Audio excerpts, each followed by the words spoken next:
All right, Mr. Ahmed here, starting up chapter 10. Chapter 10 is going to involve circles, and this chapter is going to be a bit more challenging, so make sure that you are trying to make some notes, either on a piece of scratch paper or print these off and fill them in to the best of your ability. But there's quite a few definitions that we have not seen or used as of yet, and that's going to be our first goal today, is we are going to work with lines and segments that intersect circles. Before we do that, the first thing we want to do is define a circle. A circle is the locus or the set of all the points that are equidistant from a given point. That given point is going to be the center of the circle, okay? The center of the circle is kind of obvious. It's right in the center. It's just a point. And that point right in the center will have a letter next to it, and we'll call that one P in this case. So for us to name a circle, we name it by its center. So the name of this circle is circle. Notice I put a dot when I make that circle sign, or else it looks like an O. So that circle P, I could also just call it circle P. Okay? That's our first definition, is just defining a circle. The next one is a chord. A chord is a line segment with endpoints on the circle. So it would look like this. Two endpoints on the circle, and then that segment goes in between. I will name these points A and B. So the chord would be called chord AB. And that is how we define a chord. I could also put another chord in here, something like this, two endpoints on it, C and D. That is the second chord, C, D. A diameter is a chord that passes through the center of the circle. So that's kind of important. It goes right through the center. So there's my center. A diameter goes right through it. It is a chord, so its endpoints are on the circle, so we'll call that A and C. AC is our diameter. It goes through the center, a chord that goes through the center. The radius is a line segment with endpoints being one on the circle and the other one is the center of the circle. So the radius goes from the center of it to the edge. And I will call this radius, center P, point A, so the radius would be AP or PA. Doesn't matter the order in which that you name it. I could draw another radius in. There are infinitely many of them. We'll call this C. The other radius is P2C, PC. So the radius goes from the center to the edge. Center to the edge, PA, PC. All right, a secant is a line that intersects a circle in exactly 2 points. That means it goes through. So a line that goes through the circle, I'll call this line L, and that is a secant. A line that intersects a circle at 2 points. All right, moving on to page number 2. Our next definition is a tangent. A tangent is a line or a segment that intersects the circle at exactly one spot.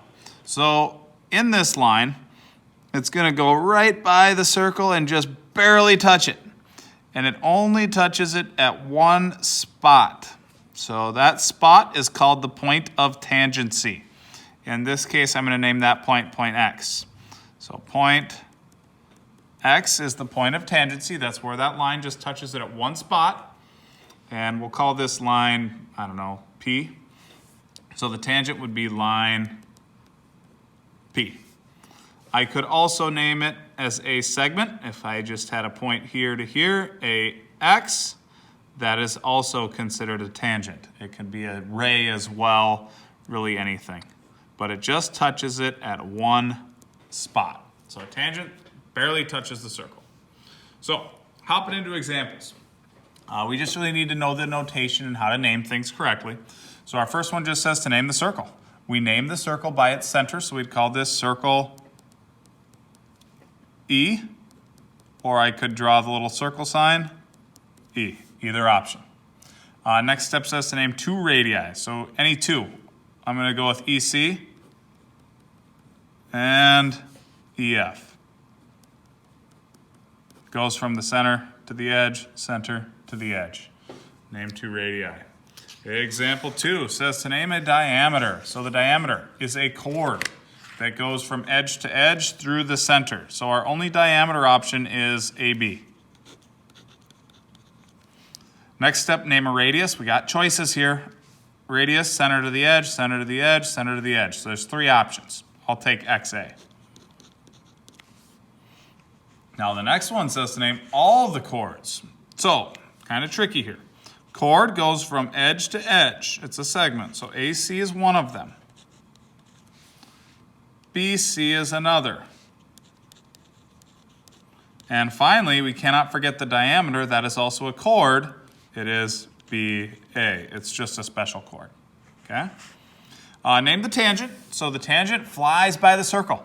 Touches it at one spot. Bam, right there, B. This appears to be a capital D, so there should be a point here. So we will name the line with 2 points, with a line segment above it, B, D. And finally, the secant goes through the circle at 2 spots, so that would be line AC. Okay? So using our definitions. Next definition that we're going to work with are our tangents. Tangents have some special properties, okay? When we see a tangent, a couple things that we know. First thing, it says, a tangent intersects a radius at a 90-degree angle. So in this case, ST is a radius, and line L is a tangent. Therefore, angle T has to be the point of tangency, and at that angle, angle T is a right angle. All right, so that tangent and the radius intersect to form a right angle. With right angles come right triangles. Okay, so we're probably going to have to use Pythagorean's theorem. Next tangent theorem states if we have 2 segments that are from a common external point and they are both tangent to the same circle, then those 2 segments have to be congruent. So in this problem, AB is a tangent and BC is a tangent. So the common external point is point B. Therefore, AB has to be congruent to CD. Those 2 segments have to have the same length. Okay? That one's kind of obvious. When you look at the picture, you can kind of see those are going to be the same length. All right, so examples. First one says find x. So when I look at this, I see that VU is a tangent. If it appears to be a tangent, assume that it's a tangent. All right, we're going to assume that. So VU looks like it's tangent. U is the point of tangency. We have to keep in mind this is a radius. Therefore, these are right angles. We have a right angle formed. So with the right angle will come a right triangle. For us to find x, we're going to use Pythagorean's theorem. 11 is the hypotenuse, so 11 squared is equal to x squared plus 7 squared. And now we just need to solve. 121 equals x squared plus 49. Subtract the 49, we got 72.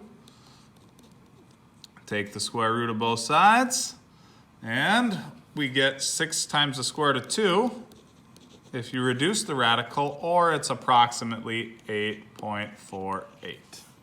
Okay? Keep in mind when you reduce this radical, you're looking for the perfect square factor. 36 times 2 is 72. Square root of 36 is 6. And the last one, again, I see 2 tangents. It barely touches the circle, barely touches the circle. So F is a point of tangency, D is a point of tangency. Therefore, the 2 segments from the common external point are congruent. 2x has to equal 6x minus 4. Now we just solve, subtract 6x, negative 4x equals negative 4. X is equal to 1. We have completed our goals for today. Just make sure that you work on memorizing these definitions.